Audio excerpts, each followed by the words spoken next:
Labas visiems. Jūs tikriausiai esate įpratę, kad kalbėčiau apie vakarėlius, tačiau dabar noriu pakalbėti rimtesnę temą. Man tėvai nuo pat vaikystės kalė vieną dalyką į galvą, jog bet kokiamis aplinkybėmis negalima daryti vieno dalyko. Niekada negalima kelti rankos prieš moterį. Ir pastarosiomis dienomis didžiausių naujienų portaluose pasirodė tokia žinia, jog visuomenėje pakankamai gerai žinomas veikėjas Mundis sumušė savo žmoną. Ir sumušė taip stipriai, jog jai reikėjo kreiptis į medikus.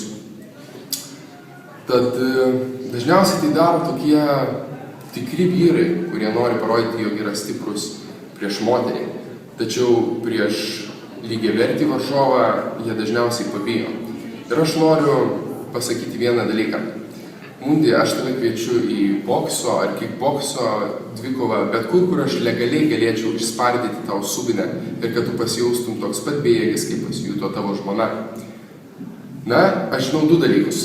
Pirmą dalyką, jog aš turiu daug žmonių, daug draugų socialiniuose tinklapiuose ir jie dalinsis šio video, tad šis video tikrai pasieks Mundžio akis ir ausis ir jis išgirs, ką aš noriu jam pasakyti.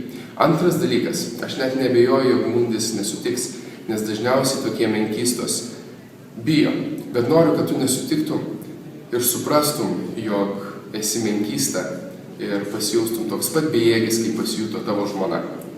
Tad kviečiu visus savo draugus dalinti šio video, kad šis video pasiektų Mundį ir jis pasijaustų taip pat gėdingai, kaip pasijuto jo moteris.